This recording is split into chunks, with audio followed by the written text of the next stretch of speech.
स्वागत है आपका सहारा समय में। मैं हूं आशुतोष भाटिया। सहारा समय के खास शो बड़ी बहस में आपका स्वागत है। इस कार्यक्रम में बंगाल का बाजीगर कौन होगा, इस पर हम चर्चा करेंगे।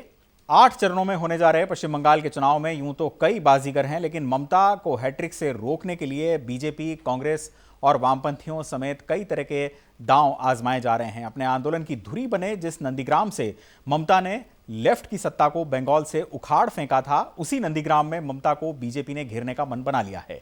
और घेराबंदी भी कौन कर रहा है? ममता के राइट हैंड शुभेंदु अधिकारी। बीजेपी का दामन थाम चुके शुभेंदु के नामांकन को ऐतिहासिक बनाने में जुट गई है पार्टी। आखिर शुभेंदु ने ममता को 50,000 मतों से हराने का बीड़ा उठाया है और ममता की हार का मतलब पश्चिम बंगाल में बीजेपी का उत्थान होना तय है।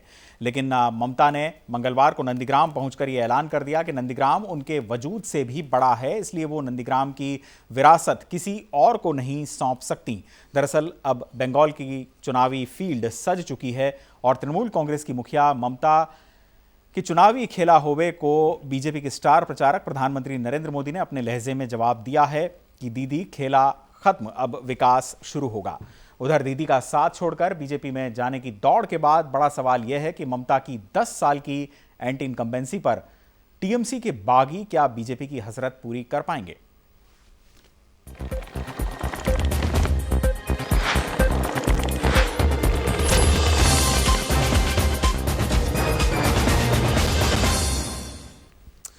तो बंगाल का बाजीगर कौन होगा, यह वाकई बड़ा सवाल है, क्योंकि पश्चिम बंगाल में हैट्रिक लगाने को बेताब ममता बनर्जी ने एक बार फिर नंदीग्राम का दांव चल दिया है।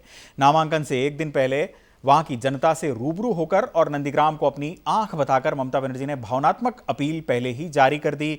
10 मार्च और 12 मार्च की तारीख नंदीग्राम के लिए बहुत अहम है, जब दोनों तरफ के उम्मीदवार अपना नामांकन यहां से दाखिल करेंगे। अब पश्चिम बंगाल चुनाव मोदी बनाम दीदी की एक नई जंग के रूप में तब्दील हो चुका है और 2 मई को ही यह तय होगा कि पश्चिम बंगाल में ममता का खेल खत्म हुआ या फिर ममता का खेल नए सिरे से शुरू हुआ।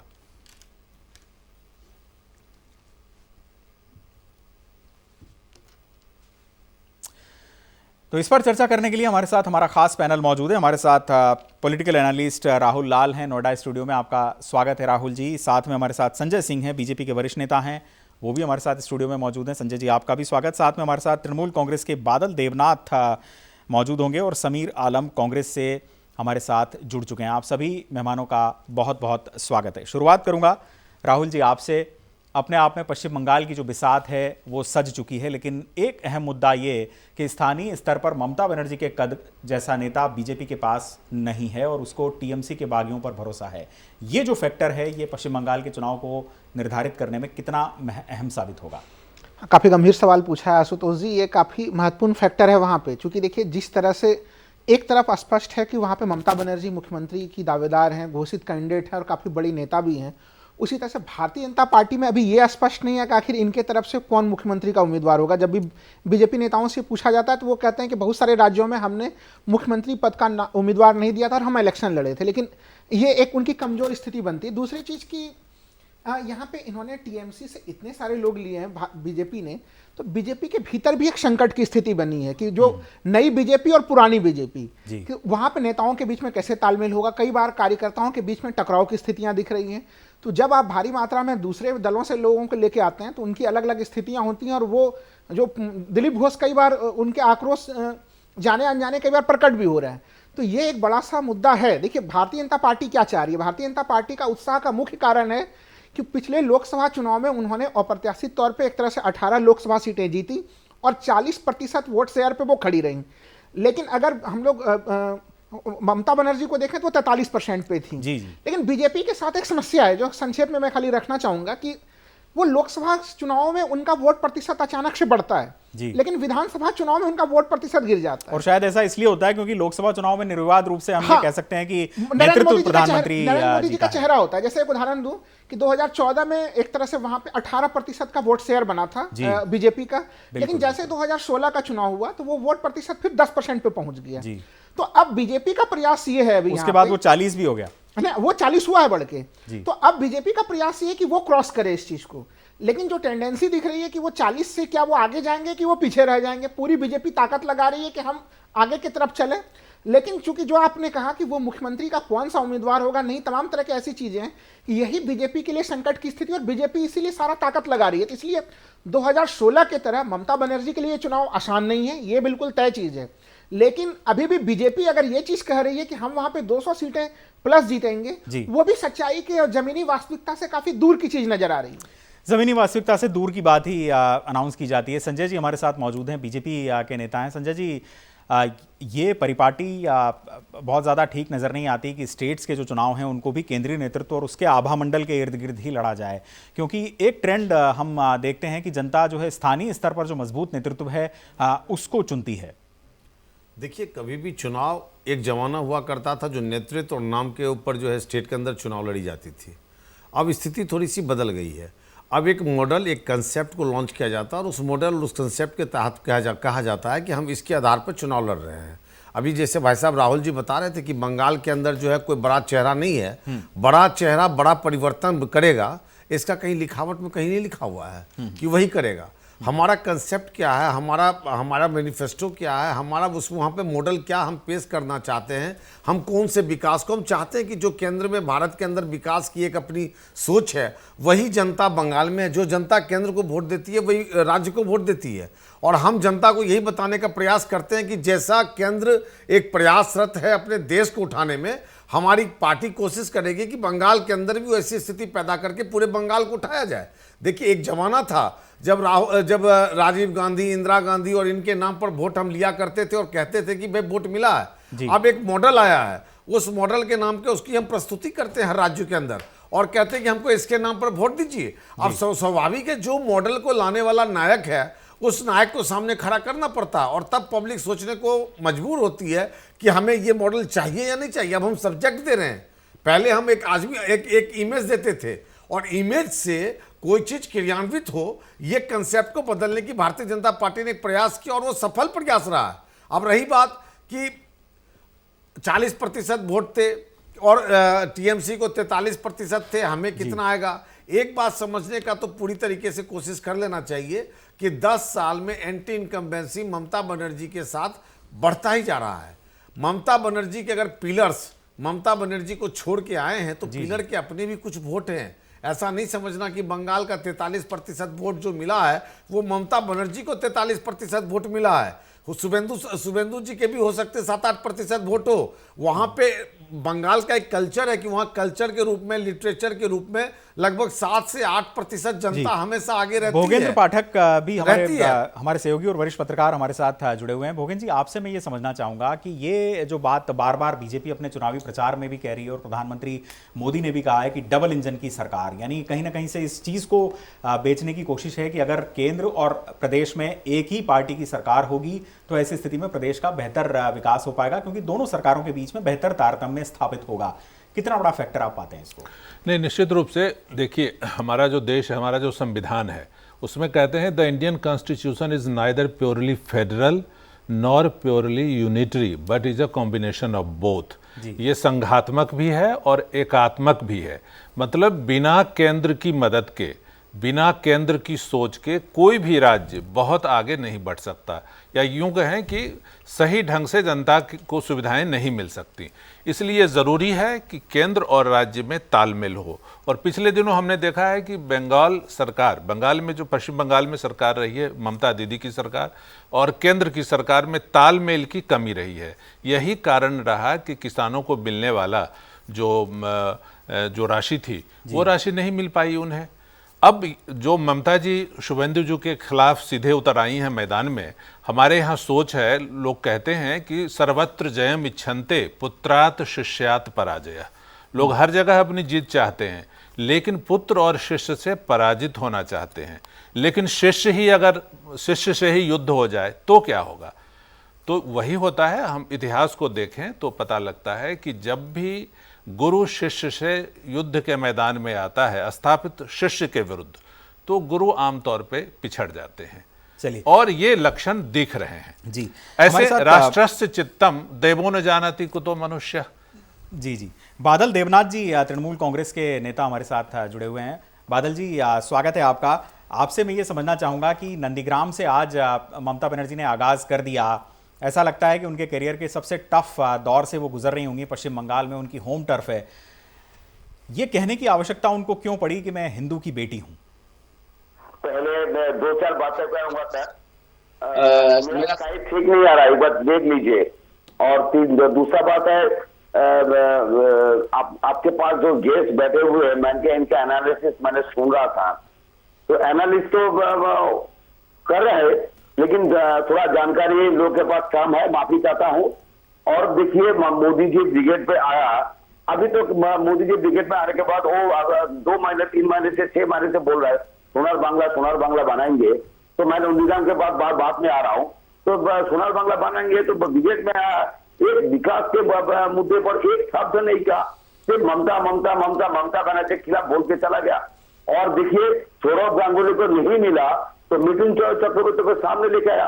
बाद में मैंने सुना मिथुन चक्रवर्ती मंच पे कोई रिक्वेस्ट किया, तुम पीएम भाजपा में ज्वाइन कर लो, तो मान से उनको ज्वाइन कर लिया।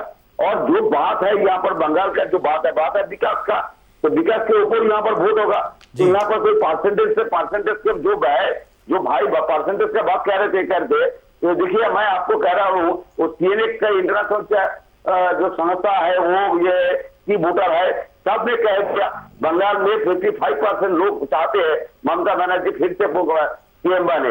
और सर, ममता बनर्जी बंगाल में प्रैक्टिस कर रहे, बिल्कुल सही है, ये कोई गलत बात नहीं, कोई झूठ नहीं है, कोई अफवाह नहीं है, कुछ नहीं है।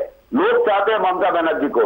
बात जो है, एक ममता बनर्जी को हराने के लिए 5 राज्यों में वोट है सर। 5 तमिलनाडु में कौन जा रहा है, पंडिचेरी में कौन जा रहा है, आसाम में कौन जा रहा है। देखिए, बंगाल में एक ममता बनर्जी को हराने के लिए 500 के ऊपर लीडर हर दिन आ रहे जा रहे, आ सकते, कोई बात नहीं। लेकिन ममता बनर्जी पूरे देश के अंदर, आप भी जानते हैं, हम भी जानते हैं, ममता बनर्जी विरोधी लीडर है। कांग्रेस में तो राहुल गांधी का नाम आता है, लेकिन लोग मानते नहीं है राहुल गांधी, प्रियंका गांधी को, सोनिया गांधी को मानते हैं, क्योंकि उनके सीनियर है, मनमोहन सिंह को मानते हैं। लेकिन ममता बनर्जी विरोधी है। ममता बनर्जी को हराएगा तो वो पूरा राज्य पूरा देश के अंदर कोई विरोधी नहीं रहेगा। इसलिए सब लोग, देखिए, जो लोग आ रहा है। बादल जी, अगर ममता बनर्जी की विपक्ष के एक कद्दावर नेता के तौर पर देश में इतनी ही स्वीकार्यता है, तो उनके नेतृत्व में कोई गठबंधन तैयार क्यों नहीं हो पाया राष्ट्रीय स्तर पर अब तक? बिल्कुल आपने सही कहा। ममता बनर्जी 8 निर्वाचन चुनाव ऑफिस से जो 8 दल है, सार्वजनिक दल है, उसमें एक दल है ऑल इंडिया तृणमूल कांग्रेस। लेकिन ममता बनर्जी इस विषय में 2-3 बार प्रयास भी किया। ब्रिगेड मैदान हुआ, पिछले बार ब्रिगेड मैदान में आपने देखा 2019 से सारे 17-18 पार्टी ब्रिगेड मैदान में आया था, आपको भी खुद मालूम है, आपका चैनल भी दिखाया था। तो लेकिन ममता बनर्जी इसके बारे में कोई गठबंधन नहीं किया, अकेले ही लड़ रहा है। बिल्कुल आपने सही कहा कि, लेकिन मैं जो कह रहा हूँ, पेट्रोल का दाम कितना है, डीजल का दाम कितना है, और गैस घर घर में तो हाथ लगा दिया मोदी जी ने। ना मेक इन इंडिया हुआ, ना डिजिटल इंडिया हुआ, ना स्वच्छ भारत अभियान हुआ, ना हाईस्पीड ट्रेन हुआ, ना 15 लाख का 15 पैसा मिला, ना हर साल 2 करोड़ का नौकरी। और दिल्ली में किसान आंदोलन चले, चलिए ठीक है, हम लौटेंगे आपके पास बादल जी। समीर जी काफी देर से इंतजार कर रहे हैं, कांग्रेस के हमारे मेहमान, उन तक मैं उनसे सवाल पूछूं, लेकिन उससे पहले मैं राहुल जी आपसे ये जानना चाहूंगा कि ये जो विधानसभा चुनाव हो रहे हैं, आपको ऐसा लगता है, क्योंकि पश्चिम बंगाल की जो सियासत रही है, कम से कम ध्रुवीकरण वहां पर आधार अब तक के चुनाव में हमने नहीं देखा, क्योंकि वामपंथ का शासन था, और उसके बाद जब तृणमूल कांग्रेस ने उसको लिया तो कहीं ना कहीं से दोनों ही पार्टीज लेफ्टिस्ट और सेंट्रिस्ट थी। अब ध्रुवीकरण क्या वहां पर एक बड़ा आधार बनने जा रहा है, ऐसा लगता है आपको? तमाम तरह के बयानात, यहां तक कि तृणमूल कांग्रेस की जो नेत्री है ममता, उनको भी इस तरह का बयान देना पड़ा कि मैं हिंदू की बेटी हूं। देखिए, इस चुनाव में ध्रुवीकरण करने का पूरा प्रयास हो रहा है, लेकिन जब मैं फील्ड पे कुछ जगहों पे मुझे जाने का मौका मिला है जी, लेकिन अभी भी जो संस्कृति है वो उस रूप में ध्रुवीकरण को वैसे रूप में अनुमति नहीं देती है जिस रूप में कि चाहे सत्ता पक्ष चाहे विपक्ष जिस तरह से ध्रुवीकरण करने का प्रयास कर रहा है। तो एक तरह से वो गंगा जमुना तहजीब वाली जो संस्कृति बनी हुई है वो जमीन स्तर पे बनी हुई है, तो इसलिए ये इसको जमीन पे क्रियान्वित करना ध्रुवीकरण को बहुत मुश्किल चीज़ है, पहली चीज़। दूसरी चीज़ की देखिए, अभी यहाँ पे संजय जी एक चीज़ कह रहे थे कि जो 43% था वो तब था जबकि शुभेंदु अधिकारी जैसे लोग जो है कि वो तृणमूल कांग्रेस में थे, तब 43% था। मैं एक चीज़ बता दूं कि शुभेंदु अधिकारी की स्थिति ये थी कि भारतीय जनता पार्टी को सबसे बड़ी सफलता ही जो लगी थी, यानी कि जो 18 में से 10 सीटें जो उन्होंने जीती हैं वो शुभेंदु अधिकारी के प्रभाव क्षेत्र में जीती हैं, जो 12 लगभग प्रभाव क्षेत्र वाले जगह थे।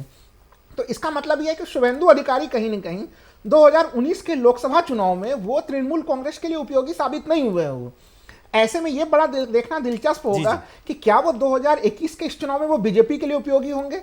कहीं न कहीं ऐसा लग रहा है कि एंटी इनकम्बेंसी फैक्टर उनके प्रति भी एक तरह से कहीं न कहीं नजर आ रहा है। तो ये अब वो बीजेपी के आभा मंडल में जाके अपने आप को कितना सुदृढ़ और मजबूत कर पाएंगे, ये एक बड़ी इंटरेस्टिंग चीज है। दूसरी चीज है कि एक केवल एक लाइन कहूंगा कि देखिए, बार बार एक विकास के मॉडल को बोला जाता है भारत में कि डबल इंजन की सरकार है, उसमें काफी तीव्र गति होती है, केंद्र सरकार की योजनाओं को लागू किया जाता है। एक योजना का मैं उदाहरण दूंगा, प्रधानमंत्री किसान सम्मान निधि, जो कि पश्चिम बंगाल में लागू नहीं है और पश्चिम बंगाल के पड़ोसी राज्य बिहार में लागू है। लेकिन आप बिहार में एक तरह से 2005 से ही वहां पे एनडीए की सरकार है और 2013 से हम लोग देख ही रहे हैं, 14 से डबल इंजन की सरकार एकदम लगातार चल रही है वहां पे।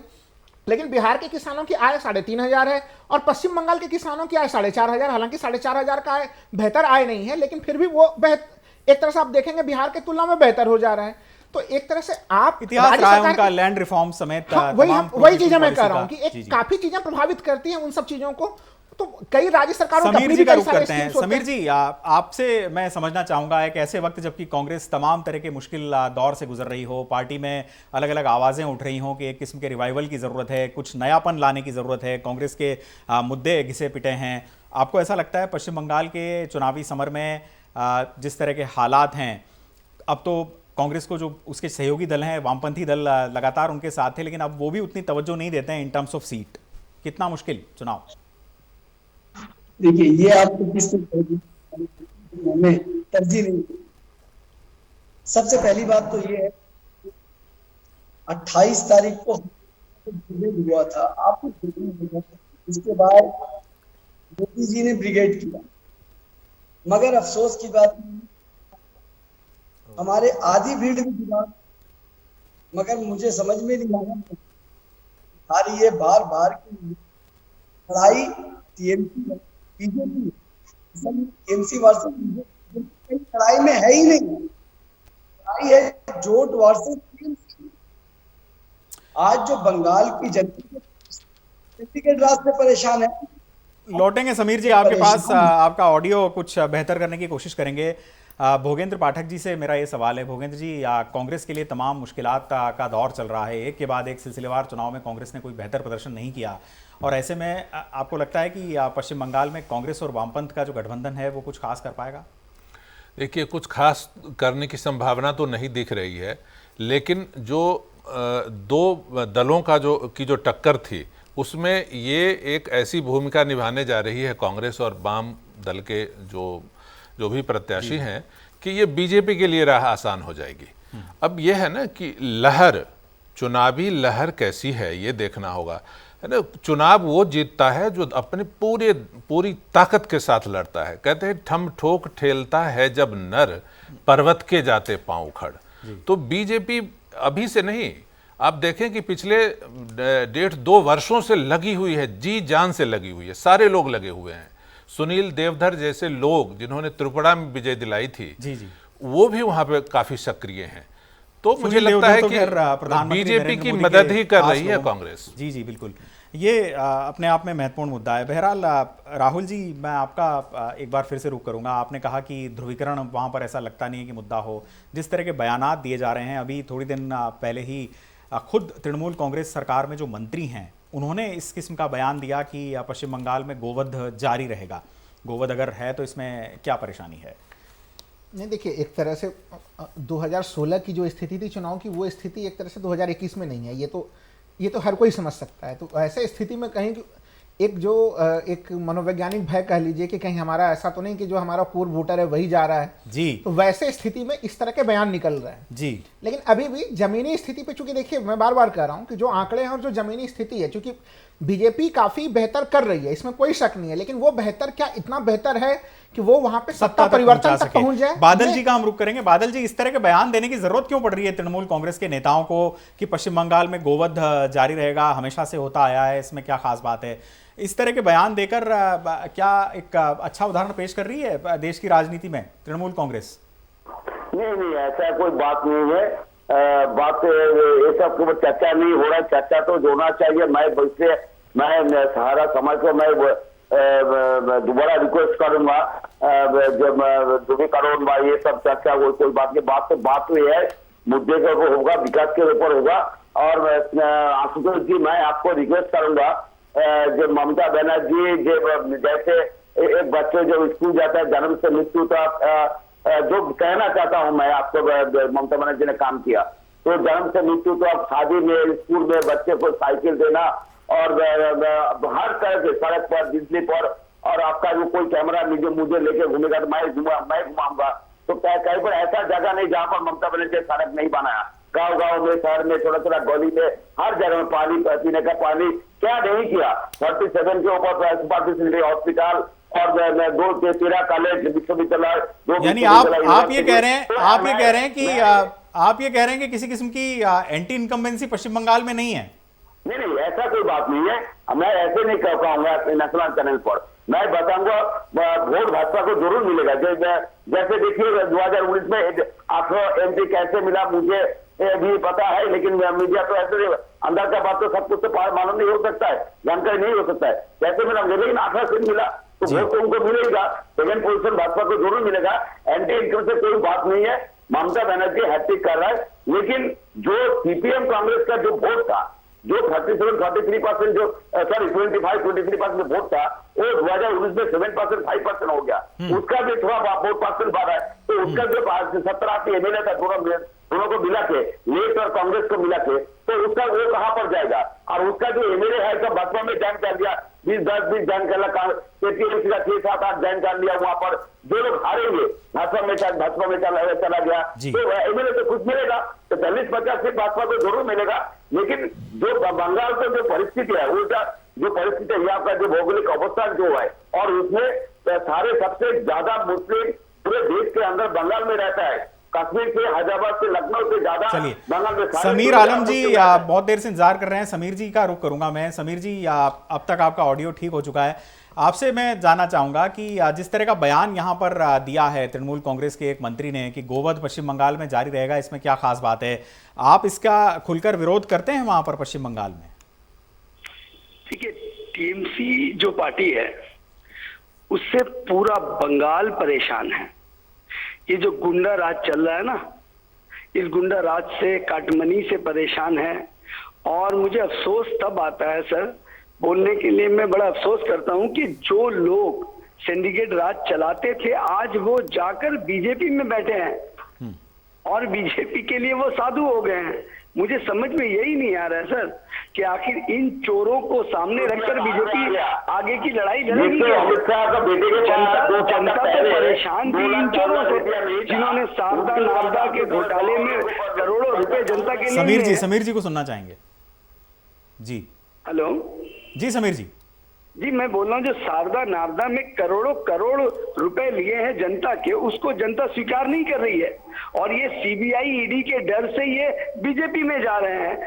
एक तो तृणमूल से जनता परेशान है, दूसरा बीजेपी से परेशान है। और ये जितने सारे संजय जी से पूछेंगे, संजय जी फिर पार्टी विद डिफरेंस की बात कैसे माने हम? क्योंकि जिन घोटालों को लेकर आप उस सरकार को करप्ट कहते आए और उसके जो किंगपिन थे, जो बड़े चेहरे थे, वो अगर बीजेपी ज्वाइन कर लेते हैं तो ये अपने आप में कोई अच्छी परिपाटी कही जा सकती है कि राजनीति में? देखिए, बंगाल अभी जो है मुस्लिम तुष्टीकरण हो, चाहे बंगाल में एक ममता आक्रांत व्यवहार हो, और जो बंगाल की अभी दुर्स्थिति है जो इन्होंने बताया अभी स्क्रीन पर आपके सामने बताया, भारतीय जनता पार्टी का प्रथम लक्ष्य है कि विकास तभी शुरू होता है, इमारत तभी बनना शुरू होता है, यानी भ्रष्टाचार का वर्णन किया जा सकता है। जमीन से जब कीचड़ को हटाते हैं, तुष्टीकरण को हटाने के लिए भ्रष्टाचार का वर्णन किया जा सकता है। किसी का कुछ नहीं किया जा रहा है। अभी भारतीय जनता पार्टी का एक लक्ष्य है कि वहां से आक्रांता व्यवहार को खत्म करना है। ममता जी का जितना वहां पर एक अजीब तरीके का जो एक माहौल बना के रखा हुआ, दहशत का माहौल बना हुआ है, एक दहशत गर्दियों वाला विचार है, उसे खत्म करना बहुत आवश्यक है। चलिए, शुभेंदु अधिकारी का और रिश्वत लेता हुआ वीडियो उसको आपने अब डिलीट कर दिया। भाई साहब एक मिनट। अब भारतीय जनता पार्टी अपने तरीके से उसको शुरुआत की है। अब जनता तय करेगी, शुभेंदु अधिकारी, बंगाल की जनता तय करेगी शुभेंदु अधिकारी तय करेगी। संक्षेप में राहुल जी आपसे संक्षेप में चाहूंगा, और भोगन जी आपसे भी बहुत संक्षेप में टिप्पणी चाहूंगा। पश्चिम बंगाल का मतदाता जब अपने मताधिकार का इस्तेमाल करने जाएगा तो उसके जहन में सबसे बड़ी बात क्या होगी? बहुत संक्षेप में, वक्त की कमी है। देखिए, कई बातें हैं, जैसे श्री राम की उपेक्षा है ना। श्री राम एक बड़ा मुद्दा है। ये 10 साल से विकास की गति बहुत धीमी रही। दूसरी बात, अपने गौ हत्या की बात की। राष्ट्र प्रथम, एक गाय पूरे परिवार को पालती है, उस गौ का वध, इसके विरोध में भी मत जरूर पड़ेंगे। चलिए राहुल जी, बीजेपी देखिए, जैसी सबसे तैयारी महत्वपूर्ण बहुत चीज़ें दो तीन संक्षेप में चीजें रहो। रहेंगी। देखिए एंटी इनकम्बेंसी फैक्टर का अगर लोग अगर कहेंगे कि 10 वर्ष अगर उनके एंटी इनकम्बेंसी का होगा तो फिर 7 साल केंद्र सरकार के भी पूरे हो चुके हैं और दूसरे अन्य जगहों पे भी है। तो देखिए पश्चिम बंगाल एक तरह से वहाँ की जनता काफी समझदार है, जब वो तुलना करेगी तो वो जरूर देखेगी कि जहाँ पे डबल इंजन की जो बातें की जा रही है वहाँ पे क्या उपलब्धियां पाई गई हैं और पश्चिम बंगाल में क्या स्थितियां हैं। तो लोग चलिए, जाहिर तौर पर एक बड़ी ये- बात यह भी है कि इस बार सुरक्षा चाक चौबंद रहेगी। 8 चरणों में चुनाव है, इसलिए वहां पे वोटों की गड़बड़ी नहीं हो पाएगी। और चलिए उसका असर वोटों की पड़ेगा। गड़बड़ी नहीं होनी चाहिए, यही हम लोकतंत्र में हम सबका लक्ष्य होना भी चाहिए। बेहतर चुनाव होने चाहिए, कानून और व्यवस्था की स्थिति मुस्तैद रहनी चाहिए। देखना होगा कि पश्चिम बंगाल की जनता फैसला क्या देती है। अपने सभी मेहमानों का हम शुक्रिया करेंगे। बादल देवनाथ जी तृणमूल कांग्रेस से हमारे साथ जुड़े, आपका बहुत बहुत धन्यवाद। समीर आलम जी आपका भी शुक्रिया। राहुल जी, संजय जी और भोगेंद्र जी आपका भी बहुत बहुत धन्यवाद। बड़ी बहस में फिलहाल मेरे साथ इतना ही। वक्त एक ब्रेक का है, खबरों का सिलसिला लगातार जारी है।